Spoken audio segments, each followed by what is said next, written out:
Sa ika-15 taon ng paghahari ni Haring Uijo sa Samguk Sagi, kasaysayan ng 3 kaharian, mayroong isang talaan na, noong Pebrero.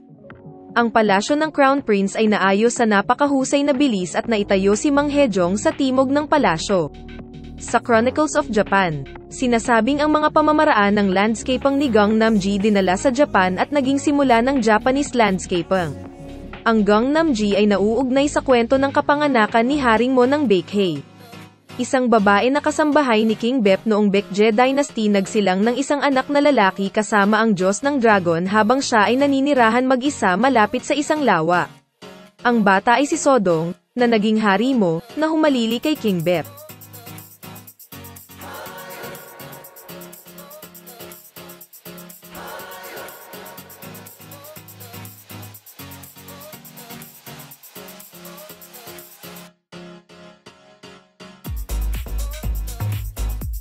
Si Buyo ang kabisera ng Baekje, isa sa mga sinaunang estado ng Korea. Ipapakilala ko sa iyo ang mga katangian ni Buyo sa Korea.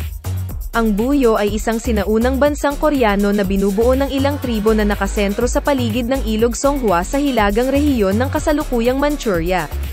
Ang pag-iral ni Buyo ay nagmula sa huling bahagi ng Gojoseon period hanggang sa kalagitnaan ng panahon ng 3 kaharian.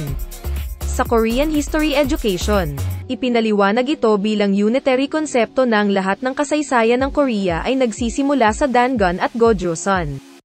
Ngunit ang Buyo ay isang sinaunang estado ng militar na coexisted kasabay ng Gojoseon at medyo malayo sa gitnang lugar nito. Nararapat ding tandaan na ang mga maharlikang pamilya ng mga pangunahing bansa na mga ninuno ng mga Koreano, gaya ng Goguryeo at Baekje. Ang sabi ng bawat isa na nagmula sa mga bansang may kaugnayan sa Buyo, hindi Joseon, hindi bababa sa mga salaysay na kanilang iniharap sa kanilang sarili. Siyempre, mayroon ding teorya na si Haring Jun ng Gojoseon, ang hari ng Mahan, ay pumunta sa timog. At sa anumang kaso, totoo na si Buyo, tulad ni Gojoseon, ay isang bansa ng marangal na tao. Ang modernong mga Koreano ay ang pagsasanib ng iba't ibang mga grupong etniko na ipinamahagi sa rehiyon mula sa Manchuria sa Korean Peninsula sa loob ng libu-libong taon. Nakasentro sa mga taong Yamek. Ang Buyo ay isang estadong ninuno ng mga Koreano, hiwalay sa Gojoseon.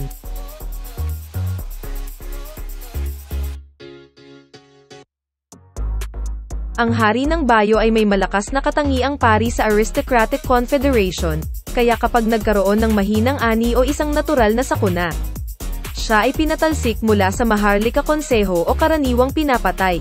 Lumalabas na ang electoral sistema ng monarkiya, kung saan ang isang kinatawan ay tinatawag na hari, ay inihalal sa sistema ng aristokratikong koalisyon, nagpatuloy sa mapanatili. Sa katunayan, ang kanyang pangalan ay hari, na nagiging sanhi ng hindi pagkakaunawaan, at lumilitaw na siya ay isang pari noong panahong iyon. Ang loika ay tumulong ang mga miyembro ng maharlikang pamilya itatag ang bansa, at ang hari ay inihalal din ng mga miyembro ng royal family, kaya may karapatan silang patalsikin o patayin ang hari. Sa paglipas ng panahon at unti-unting lumalakas ang awtoridad ng hari, nawala ang kaugaliang ito, ngunit hindi ito naging malakas maharlikang awtoridad gaya ng ibang mga kalapit na bansa. Sa panahon ng digmaan, pinamunuan ng hari ang mga maharlika at ang kanyang mga hukbo ang digmaan, ngunit naghari lamang siya bilang isang kinatawan ng ang mga maharlika. Ang mga maharlika ay pinamunuan ang kani-kanilang mga pangkat ng may kalayaan, at ang kontrol ng sentral na pamahalaan ay natural mahina.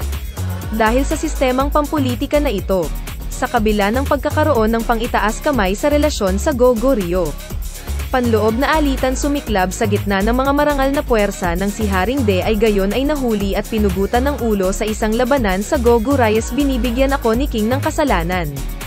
Bilang resulta, ang kapangyarihan ni Buyo ay nagkalat, at sa mga susunod na henerasyon, hindi nalampasan ni Buyo ang pambansang kapangyarihan ng Goguryeo.